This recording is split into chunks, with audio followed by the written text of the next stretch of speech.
Bon, Lydia, on va revenir sur quand vous avez été pris par les Anglais, après avoir traversé la frontière tchèque-allemande. Ouais. Donc, vous allez revenir sur les Anglais, combien de temps vous êtes resté, la vie que vous avez menée, comment, si vous avez souffert, et voilà, tous les problèmes familiaux D'accord, aussi. ok, bon. Donc on est pris par les Anglais. Donc on sait d'abord, parce que quand on est sorti du bois, on a vu tout de suite deux Anglais, ça montait comme ça la route, et deux Anglais qui sont là, on aurait pu se cacher puis parler, mais nous on voulait absolument rentrer pour pouvoir manger, parce qu'on n'avait plus rien à manger. Donc on savait que c'était des Anglais, ben, ils ne vont pas nous expédier en Pologne. Bon, bref. Nous voulons rentrer dans le camp, mais on a été tout de suite comme des... C'était des barbelés, il y avait des guitounes, là, comme, vous savez comment on voit là, les guitounes, là, des miradors. Miradors, oui, miradors. Voilà. Bon, bref, mais on se casse pas la tête du moment qu'on a mangé. Mais on mange quoi avec les Anglais? De la soupe sucrée. Ça, je me rappellerai tout le temps. Moi, je m'en fous, mais Dieu, il meurt de faim, lui, hein, 9 ans, hein. Bref, on dort sur des lits de camp. Et c'est déjà mois d'août, octobre, novembre. On a resté jusque novembre. Donc il fait froid déjà là. Hein. Il commence à faire froid. Et des lits de camp, c'est de la toile seulement. Hein. Alors on avait nos manteaux, on dormait sur notre manteau parce que par en dessous c'était froid déjà. Hein. Ouais, ouais. Bon, c'est déjà ça. Se laver, je ne me rappelle plus du tout. Maintenant, vous pouvez me dire n'importe quoi, je ne me rappelle plus si on se lavait. Si on ne se lavait pas, je ne me rappelle plus. Mais on allait tous les semaines dans un bureau où un Anglais venait avec sa Jeep. Il rentrait dans le bureau, il nous regardait. Je ne sais pas qui parlait, pas moi, parce que je ne sais pas l'anglais, ni mon père, mais je ne sais pas, parce qu'il devait voir nos papiers, j'en sais rien. Ça, je ne me rappelle pas du tout, mais je sais que mon père, il disait toujours qu'il veut retourner en France. Il y avait même... Mon père il est venu en France avec son livret de famille. Donc il présentait toujours son livret de famille qui est de France et puis qu'il voudrait rentrer en France. Ça, je me rappelle toujours. Je ne sais même pas si je ne l'ai pas encore. Non, je ne crois pas. Mais je l'avais. Mon père avait toujours son livret de France. Bon, enfin bref. Et 2 mois on a été là, c'est sûr. Mon père, il a mis une montre à vendre, il a donné une montre pour qu'on apporte du pain pour Edjou surtout.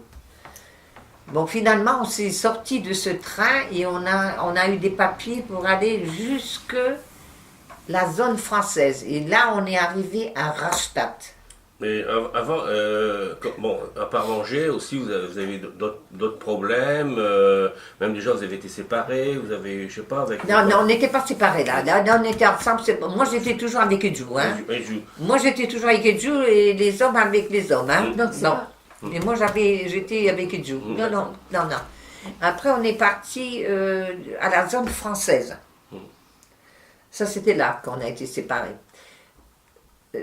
Pas séparés, mais ils ont voulu nous séparer. On ne s'est pas laissé faire. Bon, bref. On arrive à la zone française, là, on est sauvés parce qu'on parle français. Hein. Tout le monde parle français, des soldats français. On est heureux. Hein. Bon. Et toujours un peu là. Parce que tout le temps, vous de Pologne, mais c'est pas vrai. C'est pas vrai, c'est des espions. Toujours ça. Donc on est discret, on n'est pas, vous savez, on se fait pas voir. Si on peut rester dans notre chambre, on reste. Hein. Bon, bref. Alors là, un jour, on est là, et puis un jour, là, il y a plein de monde, mais alors plein de monde, il y a des Hongrois, il y a tous les prisonniers qui pouvaient être en Allemagne, en ce temps-là. Hein. Donc, ils venaient dans les camps pour avoir des papiers pour partir là, pour retourner dans leur pays. Donc, on m'a foutu dans une famille hongroise avec Edjou. Et les hommes avec les hommes. Et je dors avec Edjou, puis alors, toute une chambre comme ça, puis plein d'enfants, un monsieur avec madame, et puis plein d'enfants. Et moi, je me rappelle, le premier lit, c'était moi avec Edjou. Edjou, toujours 9 ans, hein, je ne vous dis pas. Bon. Et je dors avec, on dort quand on est jeune, bien sûr. Au matin, je me réveille, puis il dit, Lydia, j'ai fait pipi dans le lit. Je dis, t'en fais pas. On a dormi une nuit. mais pas deux. Alors il me dit, t'es sûr, Lydia, je le vois encore. T'es sûr, Lydia? Demain, tu dors avec ton père et moi, je dors avec le mien. T'es sûr? Tu vas voir. Et c'est fait. Les hommes, ils étaient dans une chambre d'homme. Mon père, il dormait sur un lit d'homme. Son père, il dormait sur un lit d'homme. Et je dis, et toi, tu dors avec ton père, même si c'est dans le lit d'une personne. Mais toi, tu dors là, et moi, je dors avec mon père. Dans une chambre d'homme, hein. Ah, bon, on n'aurait pas fait déménager. Je dis, qu'est-ce qu'ils vont me décider séparer de mon père? Non, mais ça va pas, non. Je vais pas aller dormir avec des Hongrois, je sais pas qui là, moi, je connais personne. Bon, bref. Mon père, il dit comme ça, il dit, là, on a été beaucoup perturbés, c'est-à-dire on a été à Rastatt, on a été à Freiburg, et toujours pour avoir des papiers pour retourner en France. On a été à Strasbourg, je regardais là-bas, l'autre côté, c'est la France. Mon Dieu, mon père, il dit, on est venu de Pologne jusqu'ici, mais on s'en va en France à pied. Par contre, vous avez dit un truc, c'est parce qu'il y avait beaucoup comment ça s'appelle, d'étrangers, il y avait des Russes, et beaucoup ne voulaient pas retourner dans leur pays. Ah, ils ne voulaient pas. Alors, même dans la chambre où mon père, les hommes, ils dormaient, il y avait des Russes. Je me souviens, il y en avait un qui se rasait avec un machin épilatoire, là, tu sais, qu'on épile.